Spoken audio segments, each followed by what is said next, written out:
Your Excellency mister prime minister, আজও কিছু কথা, যদিও এই কথাগুলোর কিছু আমি ইতিমধ্যেই বিভিন্ন টেলিভিশনে বলেছি, আজ কিছু সমালোচনা থাকবে, ফলে প্রথমে আমি একটু সেফগার্ড নেই।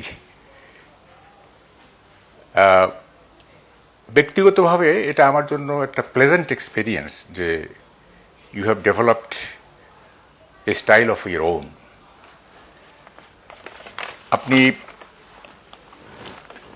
এটা একটা নিউ কালচার অফ প্রিমিয়ারশিপ আমি বলবো, এবং এই এক্সট্রাঅর্ডিনারি কোড অফ লাইফ আপনাকে এবং আপনার ফ্যামিলিকে লাভেবল করে তুলেছে।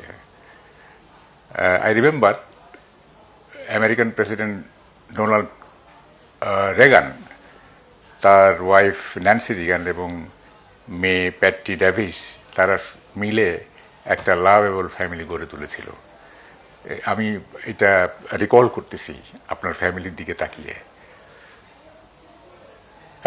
আরেকটু সেফগার্ড নেই, সেটা হচ্ছে আমি প্রায় একটা কথা বলি যে nobody is perfect in the world. So আমরা কি বলে যে অ্যাবসোলিউটলি কেউ অ্যাবসোলিউটলি পারফেক্ট হবে এটা আমরা প্রত্যাশাও করি না, তবে ইমপারফেকশনের একটা লিমিট তো থাকা চাই। এবং এই লিমিটটা কতটুকু, ইমপারফেকশনের লিমিটটা কতটুকু, আমরা বলবো this fur and not further, এইটুক, এর বেশি নয়। আরেকটি কথা বলে আরেকটু সেফগার্ড নেই, সেটা হচ্ছে যে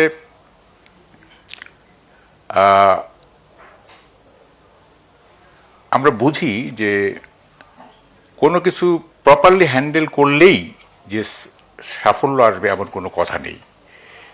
নেগেটিভ ফ্যাক্টর যুক্ত হলে দক্ষতা থাকলেও সাফল্য নাও আসতে পারে। যেমন একটা কথা বলা হয়ে থাকে, even the monkeys can fall from the tree.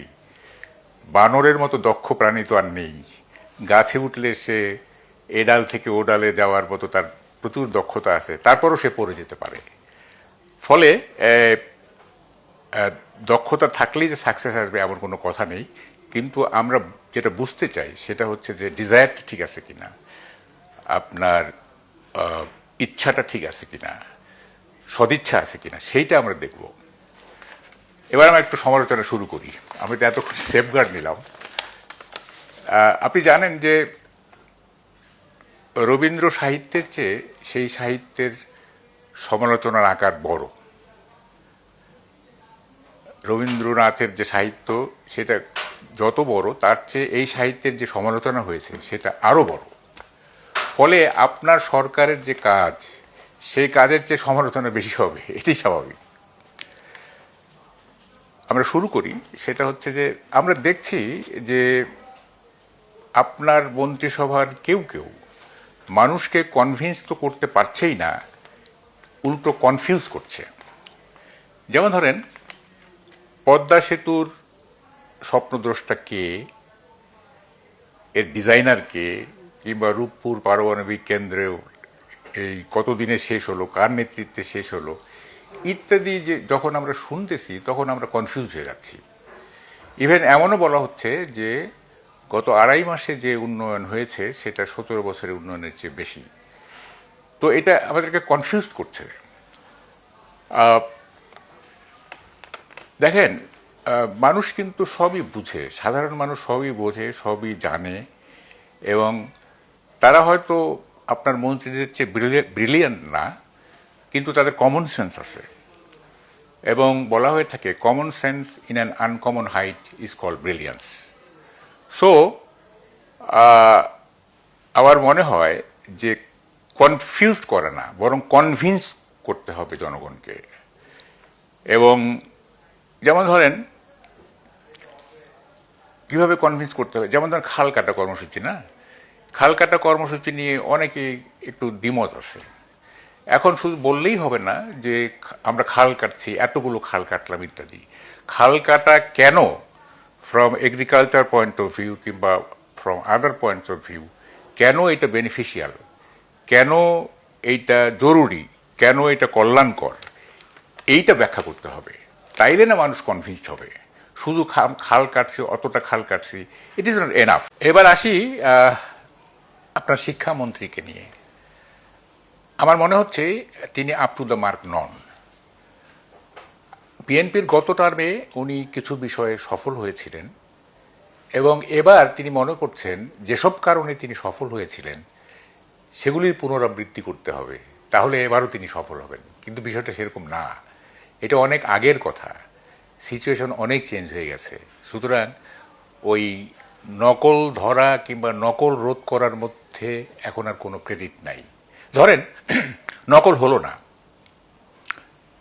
এবং একটা ছাত্র খুব ভালো উত্তর দিল, সে জিপিএ 5 পেল, এটা কিছু কিছু কিন্তু কিছু মিন করে না।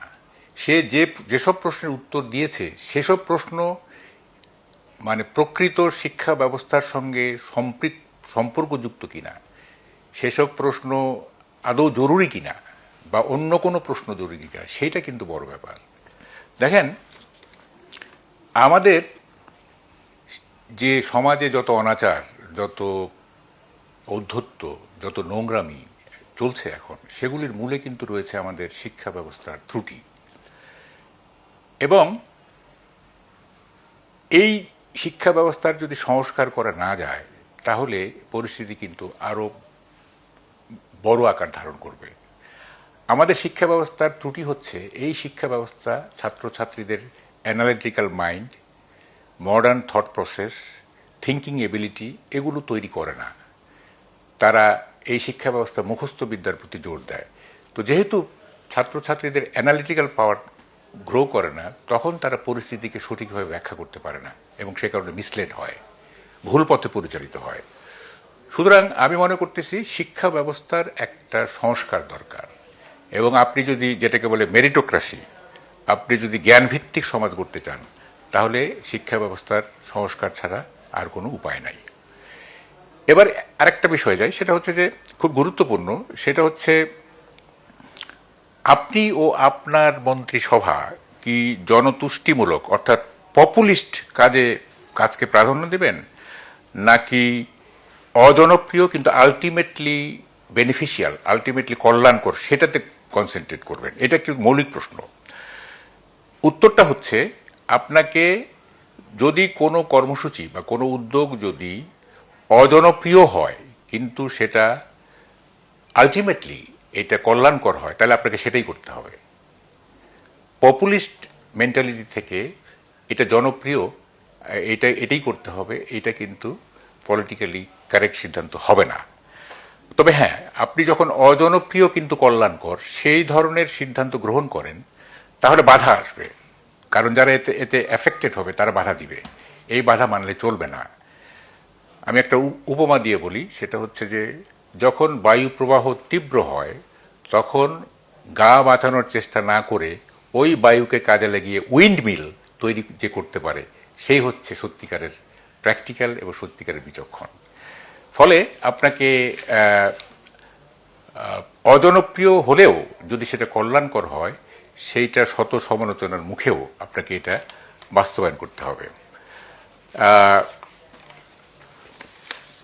এবার আর একটি কথা বলি, সেটা হচ্ছে যে দেখেন, একটা সরকার ব্যর্থতা সত্ত্বেও কিন্তু জনপ্রিয় হতে পারে যদি মানুষ মনে করে যে সরকারটা ন্যায় বিচার প্রতিষ্ঠা করতে চায়। ফলে ন্যায় বিচার হওয়া উচিত হায়েস্ট প্রায়োরিটি। আপনি জানেন অসংখ্য নিরপরাধ মানুষ মিথ্যা মামলায় জেল খাটছে। আপনি দয়া করে নিরপরাধদের ছেড়ে দিন। স্বরাষ্ট্রমন্ত্রী বলেছেন যে মামলাগুলো যাচাই করা হবে।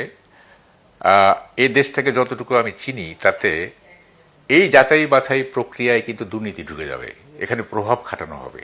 সুতরাং হোল থিং স্বচ্ছতার সঙ্গে হচ্ছে কিনা, এটা একটা নিরপেক্ষভাবে হচ্ছে কিনা, সেইটা কিন্তু আপনাকে দেখভাল করতে হবে। এটা না করলে কিন্তু এখানেও একটা প্রবলেম তৈরি হবে। লাস্ট বাট নট লিস্ট, সেটা হচ্ছে আমি আগের এপিসোডে ব্লু ইকোনমির কথা বলেছিলাম। সাংবাদিক হিসেবে এটা আমার একটা ব্যর্থতা যে আমি জানতাম না এই ব্লু ইকোনমির কথা আপনার 31 দফাতেও আছে। ফলে যেহেতু আছে, এটাতে হাত দিন। কেন হাত দিচ্ছেন না? ব্লু ইকোনমি এক্সপ্লোর করার জন্য হাত দিচ্ছেন না কেন? ব্যাপারটা কি এরকম যে যে তাল আমি খেতে পারবো না সেই তাল গাছ আমি লাগাবো না। যদি এরকম হয় তাহলে কিন্তু এটা দুঃখজনক। আপনি তাল গাছ লাগিয়ে যান, ব্লু ইকোনমি আপনি এক্সপ্লোর করা শুরু করেন। আমরা তাল খেতে পারবো না, ঠিক আছে, আমাদের সন্তান নাতিপুতিরা তো খাবে, এবং আমাদের সন্তান নাতিপুতিরা আমাদের জীবনের চেয়ে মূল্যবান জীবন তাদের, তাদের প্রতি তাদের ভবিষ্যতের কথা চিন্তা করে আপনাকে ব্লু ইকোনমিতে হাত দিতে হবে। Thank you.